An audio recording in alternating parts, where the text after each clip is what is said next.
Good evening, everybody. My name is Sean Hoy, and I prepared this small presentation here in Abuja in Nigeria, where I'm currently living.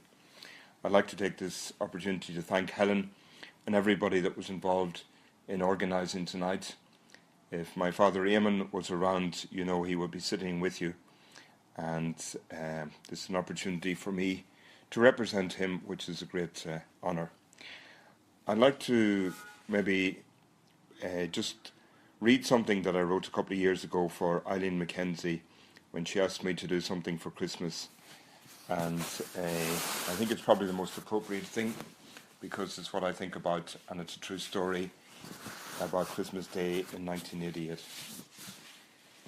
Christmas Day was a working day as normal in Muglad. I was working for Concern Worldwide at the time and in charge of the logistics for a camp of 20,000 people, mostly women and children caught up in the conflict in South Sudan. Men were not allowed into the camp as many were involved in fighting against government forces. This made the women and children particularly vulnerable to revenge attacks during the night when militias would enter and open indiscriminately on the feeble sticks and plastic structures which were their home. The first job every morning was to drive to the camp and to ensure that there had been no attacks the night before. This was followed by the normal duties of ensuring there was enough medicine and food before checking how many people were queuing to register and determine if any of them needed special medical care. I worked there with an Irish nurse and a competent number of other local staff. Somewhere in the dust of the camp, which was filled with the smell of human waste and decay, the driver noticed that a crowd had gathered in one corner. We feared the worst as we drove slowly to the side, knowing that everybody knew as we approached who we were. We stopped a little back before getting out. What we saw was a crowd of about 20 young soldiers with their arms lying safely on the ground. They appeared to be distributing something to local people, especially the children. I sat on the bonnet of the jeep and watched from a distance as Mohammed the driver walked over and asked what was happening.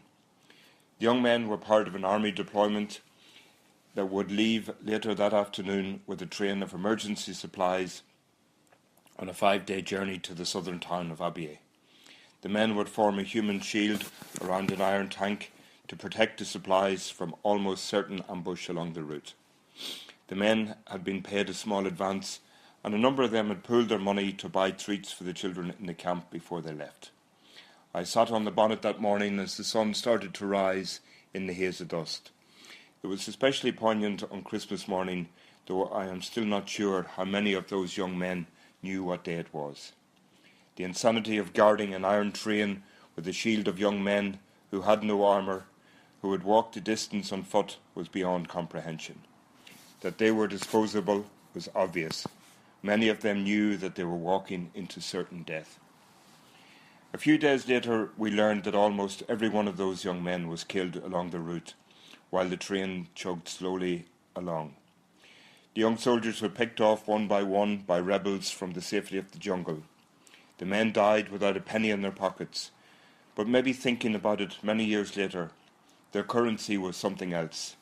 They gave away everything they had that morning to small children who could not understand anything other than the simple value of some sugar or rice to break the monotony of camp life. Most of the men were probably left to decompose where they fell. I watched those men march off that afternoon to great fanfare.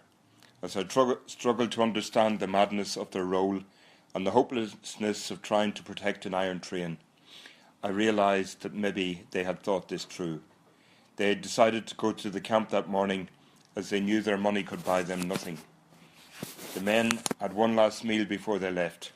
I imagine there was a silent pact between them that whatever would happen as the train turned the corner into the deep jungle, their day was a little lighter because they got back something from an hour spent in the camp that morning. They knew in the confusion and fear of what lay ahead that the simple joy you get from the unsophisticated laughter and happiness of small children is something that keeps the whole world turning for another day. Thank you, and Merry Christmas to everybody.